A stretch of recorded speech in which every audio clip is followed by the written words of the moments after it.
নমস্কার বন্ধুরা, আমি সুস্মিতা পজিটিভ ভাইবস একটা ভিডিওতে আবার সবাইকে স্বাগত জানাচ্ছি। আজকে হ্যাশট্যাগ আমরা সকলের টপিক নিয়ে আলোচনা করব। আজকে টপিকটা মনে হচ্ছে কবিতারই দেয়া। ওর দেওয়া টপিক হচ্ছে ক্লান্তি আমার ক্ষমা করো প্রভু। আচ্ছা, ক্লান্তি জিনিসটা হচ্ছে টায়ার্ডনেস। আচ্ছা, এই টায়ার্ডনেসটা বিভিন্ন কারণে আসতে পারে। মানুষের কোনো শারীরিক অসুস্থতা থেকে আসতে পারে, অত্যধিক পরিশ্রম থেকে আসতে পারে, আবার মেন্টাল স্ট্রেস থেকেও আসতে পারে। হ্যাঁ, আবার কোনো অনেক কিছু থেকে আসতে পারে। আস্তে আস্তে আমি সেগুলো বলি। সবচেয়ে বড় কথা, ক্লান্তি যে জিনিসটা আমরা করি, সবার আগে কিন্তু ক্লান্ত হয় আমাদের মন। সবার আগে ক্লান্ত হয় আমাদের মন, দেহের আগেও ক্লান্ত হয় মন।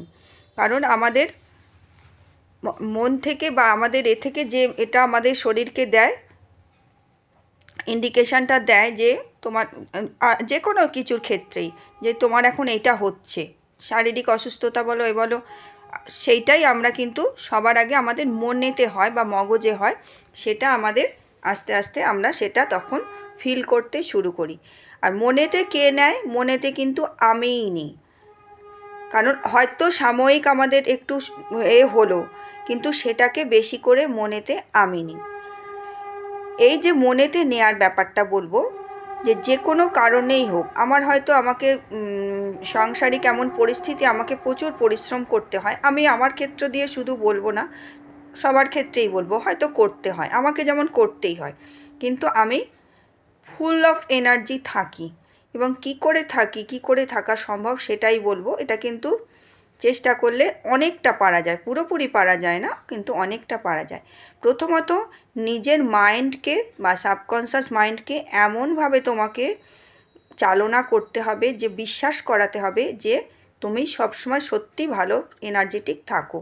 এবং সেই এনার্জেটিক থাকার জন্য শুধুমাত্র মগজকে দিলে হবে না, তোমাকে দেখবে যখনই ওই জিনিসগুলো দেবে, তোমাকে এনার্জেটিক রাখার জন্য যে জিনিসগুলো করা, পর্যাপ্ত যেমন ঘুম, শান্তির পরিবেশ, বা তোমার খাওয়া দাওয়ার দিকে করা, সময়ে খাওয়া, এই জিনিসগুলো তোমাকে কিন্তু নিজের জন্য একটু সময় বার করে, যে যাতে এন্টারটেনমেন্ট পায় সেগুলোর একটু করা, যাদের যেরম পরিবেশ বা যারা যেরম সিচুয়েশান সেই অনুযায়ী কোথাও যে এক একজন তো এক এক কিছুতে হয়। মানে মানসিক টায়ার্ডনেসটা দিক থেকে বলছি, মানসিক টায়ার্ডনেসটাও যাতে না আসে, যে যাতে একটু ভালো থাকে, সেগুলো কিন্তু তাকে ব্যবস্থা করতে হবে। তার সাথে মেডিটেশান, যোগা প্রাণায়াম হচ্ছে সবচেয়ে তোমার মনটাকে কুল করবে। শারীরিক ক্লান্ত আমাদের নানান কারণে হয়। আমরা যে দুপুরবেলা ধরো এই যে ভরপেট খাবারটা খাই, ভালো মন্দ দিয়ে, ভালো বেশ কিছু দিয়ে, যাই হোক, একটা দুটো পদই হোক, তিনটে পদই হোক, মোটামুটি সবাই এরম করে করি যে যেটুকু খাবো ভালো করে খাবো, তৃপ্তি করে খাবো। এই জিনিসগুলো যখন খাই, আমাদের কি হয় ব্যাপারটা, আমাদের খেতে ভালো লাগার জন্য, আমাদের যে তৃপ্তিটা মনে হয়, সেটার জন্য আমাদের কিন্তু ফিল গুড হরমোন ক্ষয় হয়, সেরাটোনিন বলে সেই হরমোনটা ক্ষয় হয়। কিন্তু ওই খাবারটাই, সেম খাবার আমরা যদি কোনো অবস্থায় খাই, কোনো টেনশানের মধ্যে খাই, ধরফরানিতে খাই, কোথাও যাওয়া কাজের প্রেশারে খাই, ওই খাবারটাই কিন্তু আমাদের ফিল গুড এটা হরমোনটা ক্ষয় করাবে না। কারণ আমি ওইভাবে নিলে আমার মানে ভেতরে যে নিচ্ছি, আমি তৃপ্তি সহকারে নিচ্ছি না, আমার টেন্সড অবস্থায় আমি নিচ্ছি, ওই খাবারই আমার কিন্তু ডিস্টার্ব করবে। এবং ওই খাবার থেকে উৎপন্ন যে ফুড ভ্যালু যে জিনিসটা, আমি সেটা পাবো না, উপরন্তু আমার ওই যে সেরাটোনিন হরমোন, ওটাও ক্ষরণ হবে না। আমি যখন এই অবস্থায় করব, আমার কিন্তু খারাপ হরমোনগুলোই ক্ষরণ হবে। খারাপ হরমোনগুলো ক্ষরণ হলে কি হয়, সেরাটোনিন হরমোনটা গিয়ে আবার কি করে, সেরাটোনিন হরমোনটা আমাদের মেলাটোনিন হরমোনকে করতে কিন্তু সাহায্য করে, যেটা আমাদের ঘুমের সহায়ক। মেলাটোনিন হরমোন, অসেবলি আমি উচ্চারণটা ঠিকই করছি, মেলাটোনিনই ওটা, যে হরমোনটা পর্যাপ্ত পরিমাণে ক্ষয় হলে আমাদের কিন্তু, নিঃসরণ হলে, ক্ষয় নয়, নিঃসরণ হলে আমাদের ঘুমটা ভালো হয়। তাহলে সেরাটোনিনকে ঠিকঠাকভাবে ইউজ করতে গেলে আমাদের যে খাদ্যের জিনিসগুলো যেটুকু খাই তৃপ্তি সহকারে খেতে হবে, এবং তার থেকে যে তাহলে ফিল গুড হরমোনটা বেরোবে, সেটা বেরোলে আমাদের সেটা শারীরিক পুষ্টি দান করবে, এবং সেই খাদ্যগুলো থেকে কিন্তু আমরা ফুড ভ্যালু বা এনার্জি করতে পারবো, সেই দিক থেকে আমাদের কিন্তু শরীর টায়ার্ড হবে না। আবার কিছু জিনিস আছে ঠিক তার জন্য আমাদের এই যে খাদ্যগুলোর সাথে সাথে কীরম ধরনের খাদ্য খেতে হবে এগুলোও বলি। এই খাদ্যগুলো কিন্তু সবজি ফল যে সময়ের এই ধরনের জিনিসগুলো কিন্তু রেগুলার খাদ্য তালিকায় রাখতে হবে। এই খাদ্য তালিকায় এগুলো রাখলে কি হয়, এগুলো কিন্তু আমাদের প্রোটিন জাতীয় যাদের এফিসিয়েন্সি থাকে তারা যেমন প্রোটিন জাতীয় খাদ্য নেবে, সেটা হচ্ছে অসুস্থ হলে ডাক্তার প্রেসক্রাইব করলে তখন প্রোটিন বা কোনো ভিটামিনের অভাব থেকে যদি ক্লান্ত বোধ হয়, সেগুলো কিন্তু ডক্টর প্রেসক্রাইব করলে মেডিসিন দেয়, সেই ধরনের ট্যাবলেট দেয়। কিন্তু সবচেয়ে ভালো জিনিস হচ্ছে সেটা কিন্তু খাদ্য থেকে আমরা যদি অ্যাবজর্ব করতে পারি, সেগুলো হচ্ছে আরও বেশি আমাদের কাজে আসবে এবং আমরা ক্লান্ত বোধগুলো করবো না। অনেক সময় ভিটামিন ডি এর অভাবে, ভিটামিন B12, অনেক কিছু ভিটামিনের অভাবে কিন্তু আমাদের ক্লান্ত বোধ আসে শরীরে। ক্লান্ত বোধ এলে কিন্তু আমাদের কাজের এনার্জি চলে যায়, আমরা কিন্তু সহজে বিরক্ত বোধ হই। আবার কিছু খাবার যেন, এগুলো কিন্তু সবাই জানি, আমরা কিন্তু একটু নোটিস করলে বুঝতে পারি। খাদ্য খাওয়ার পর, বিশেষ করে রাত্রের দিকে বা দুপুরবেলা অনেকের থাকে, খাওয়ার পর কোল্ড ড্রিঙ্কস খাওয়া, মিষ্টি খাওয়া, কিছু না হোক একটু একটা টুক করে মিষ্টি ফ্রিজ থেকে বার করে বাইরে মুখে দেওয়ার অভ্যাস, কি লজেন্স, এই ধরনের ক্যান্ডি, এই ধরনের জিনিসগুলো কিন্তু খাবার অভ্যাস থাকে। এই ধরনের জিনিসগুলো কি হয়, এই ধরনের জিনিসগুলোতে ক্যালোরি বেশি, তো ক্যালোরি বেশি থাকার জন্য কি হয়, রাত্রেবেলাও বিশেষ করে যদি আমরা এই খাদ্য খাওয়ার পর এই জাতীয় খাবারগুলো করি, আমাদের কিন্তু এগুলো থেকে ওই খাবারটাকে ডাইজেস্ট করতে সাহায্য করে। আমরা যে ডিনারে বা এতে লাঞ্চে যেগুলো খেয়েছি ওগুলো কিন্তু ডাইজেস্ট হয়ে যায় খুব তাড়াতাড়ি। আমাদের কিন্তু ওই যে আগের ফুড ভ্যালু বা যেটা খানিকক্ষণ শরীরে থাকবে আমরা ভেবেছিলাম, সেটা কিন্তু হজম হয়ে যাওয়াতে আমাদের কিন্তু শরীরটা আবার খাদ্যের হয়, মানে শরীরটা তখন খাদ্যের অভাবেও কিন্তু ক্লান্ত বোধ আসতে পারে। তাহলে এই জাতীয় জিনিসের কিন্তু ওই ধরনের জাতীয় খাবারগুলোর কিন্তু ফুড ভ্যালু খুবই কম, কিন্তু ওই খাদ্যগুলোকে তাড়াতাড়ি ডাইজেস্ট করে দেয়, যার ফলে ওইগুলোর কোনো ফুড ভ্যালু নেই, শুধু মুখের স্বাদে আমরা খাই। ওই ধরনের খাদ্য যত অ্যাভয়েড করা যায় ভালো। আমাদের খেতে হবে ফাইবার যে জিনিসে আছে, প্রোটিনের থেকেও আমাদের কিন্তু ফাইবার জাতীয় খাবার যে জিনিসে আছে সেই ধরনের জিনিসের খাবার কিন্তু খেতে হবে। এগুলো গেল খাদ্যর দিক থেকে। মানসিক দিক থেকে করতে গেলে আমাদের কিন্তু নিজেকে, ওই যে বললাম, সিচুয়েশান আসবে, মানুষের কাজের অনেক প্রেশার থাকে, কিন্তু মনটাকে চাঙ্গা করতে গেলে খাদ্য যেমন দিতে হবে, মানে মেন্টাল ডায়েট তোমাকে দিতে হবে। মেন্টাল ডায়েটটা কি, তোমাকে ওই মেডিটেশান করতে হবে, তোমার মনটাকে রাখতে হবে যে না, এগুলো আমি পারি। সবচেয়ে সেলফ লাভ, যে হ্যাঁ আমার দ্বারা হবে। অনেকের অভ্যাস থাকে কি, আমার দ্বারা আর হচ্ছে না, আমার শরীর আর দিচ্ছে না, এই জিনিসগুলো আমরা কিন্তু নেগেটিভ কমেন্ট অনবরত দিতে থাকি। আর কত করব, আমার দ্বারা কত হবে, এই ধরনের ওয়ার্ডগুলো, এগুলো কিন্তু আমরা নিজেই নিজের মগজে পাঠিয়ে মনটাকে ক্লান্ত করি, এবং সেই গিয়ে কিন্তু আমাদের শরীর থেকে মনে হয় যেহেতু এটা নিয়ে নিয়েছি, আমার দ্বারা আর হবে না, আমার ওপর প্রেশার আসছে, কিন্তু আমি যেটুকু আমার ক্ষমতা থাকে এইভাবে কিন্তু নিঃসরণ হয়ে যায়।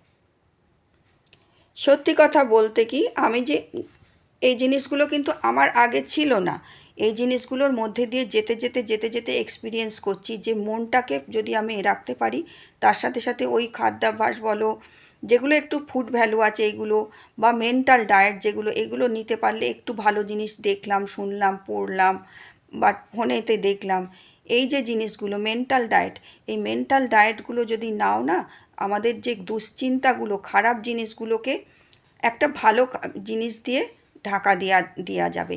তার ফলে কি হবে, আমাদের পরিস্থিতিগুলো যাই আসুক, আমরা কিন্তু সেগুলোকে ঠিক বুদ্ধি করে হ্যান্ডেল করে মানে সেগুলো থেকে আমরা রিলিফ পাবো। আর যদি আমরা এগুলো না করি, মেন্টাল ডায়েটটা আমাদের ঠিক না থাকে, এমন মানুষের কাছে কোনো এর কথা বলবে না, কোনো বিপদের কথা বা কোনো এর কথা শেয়ার করবে না, এগুলো কিন্তু সবই এই রিলেটেড। শেয়ার করবে না যে আরও দমিয়ে দেবে। তোমাকে ধরো তুমি কোনো অসুখের কথা বলছো, সে তখন বললো হ্যাঁ আমাদেরও এই আছে, আমার অমুক রিলেটিভের এই হয়েছিল এই ছিল, এই ধরনের জিনিসগুলো যখনই শুনবে তখনই কিন্তু আরও এটা নিয়ে চিন্তা করবে। জিনিস হয়েছে, পরিস্থিতি হয়েছে, অসুস্থতা হয়েছে, ডাক্তার দেখাও, ঈশ্বরকে সমর্পণ করো, যা মেডিসিন দেওয়ার, যা ফুড দেওয়ার, যে সাপোর্ট দেওয়ার দাও। কিন্তু দুঃখ কষ্ট এই সব জিনিসগুলো যত আলোচনা করবে, যত শেয়ার করবে, তত কিন্তু এগুলো আমাদের বাড়বে, এবং এইগুলো আমরা নিতে নিতে নিতে নিতে আমরা কিন্তু মেন্টালি টায়ার্ড হয়ে যাব। এইগুলো থেকে যে বেরোতে পারবে সে কিন্তু ফুললি এনার্জেটিক থাকবে। আমার সিচুয়েশান আসুক না, এগুলো স্বাভাবিক জিনিস, আসতেই পারে, আমি ঠিক করে ফেলবো। কী করে আমার সেইটা থেকে আমি ওভারকাম করতে পারবো, সেইটা আমাকে বুদ্ধি করতে হবে। আমি এমন পজিটিভ মানুষদের সাথে আলোচনা করব, বা আমি এমন ভালো জিনিস কিছু খুঁজে বার করব চ্যানেলের থেকে, দেখে বলো বলো, যেটা থেকে এই অসুখের সিমটমগুলো আমি বেশি না খুঁজে, তার কি খারাপ দিকটা না দেখে কি করে সেটা থেকে রিলিফ পাওয়া যায় সেই ভিডিওগুলো দেখব। যদি দেখি এই অসুখের কী লক্ষণ, এই অসুখে কী কী খারাপ হতে পারে, কারোর কিছু হয়েছে সেটা দেখব না, কি করে ওভারকাম করা যায়, কি করে ইউনিভার্সের কাছে সব কিছু স্যারেন্ডার করা যায়। কোনো ইউনিভার্সের কাছেও যে স্যারেন্ডার করা ব্যাপারটা বলি, বা ঈশ্বরের কাছে, কোনো দিন ভয় পাবে না, কোনো দিন ভয় পাবে না। যে জিনিসগুলো অ্যাক্টিভ ভাইব্রেশান বারবার বলি সেগুলো অ্যাট্রাক্ট হয়, যার ফলে কি হয়, তোমার ওই ভয়গুলো কাজে লাগে, ওই জিনিসগুলো অ্যাট্রাক্ট হয়, যার জন্য নিজেও ভয় পাবে না, এবং যার যে কোনো কিছু অসুবিধে, সে কোনো কিছু খারাপ সিচুয়েশানেই পড়ুক, অসুখ হোক বা কোনো বিপদে পড়ুক, যা কিছু কারুর হলো, সব সময় বাড়িতে একজন এরম মানুষ থাকা উচিত যে মেন্টাল সাপোর্ট দেবে। এইটা একজনের কিন্তু বাড়ির একজনের দায়িত্বটা নেওয়া উচিত। যে বাড়িতে এরম একজন পজিটিভ পার্সন থাকবে, তার ভাইব্রেশান এবং তার যে একটা সে ধরো সকালবেলার টাইমটা আমরা যে মেডিটেশান করি, তার ওই মেডিটেশানের ফল, এই জিনিসগুলো, তার যে ঈশ্বর সাধনার ফল বা মেডিটেশানের ফল, এটা কিন্তু পুরো পরিবারের ওপর পড়ে। যতই নেগেটিভ জিনিসের সাথে থাকো, একজন মানুষ কিন্তু থাকো, পজিটিভ থাকার চেষ্টা করো, যে কিন্তু এই মানুষগুলোকে ওই সব সিচুয়েশান থেকে টেনে বার করতে পারবে।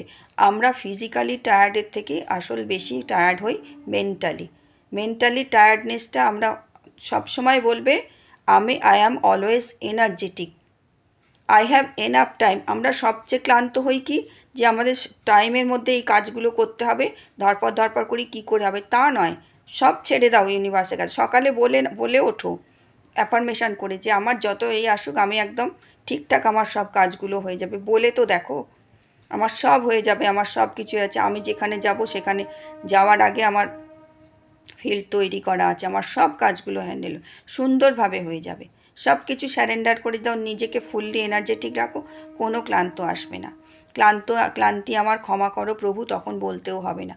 প্রভু তো ক্লান্তি ক্ষমা করে না, ক্লান্তি তুমি তোমার নিজেকে নিজে দাও। এবং যদি নিজেকে মেন্টালি ক্লান্ত করো, তুমি ক্লান্ত নিজেকে, যতই ফিজিক্যালি হোক। তবে এটাও বলবো না যে রেস্ট করবে না, টাইম মতো খাওয়া দাওয়া।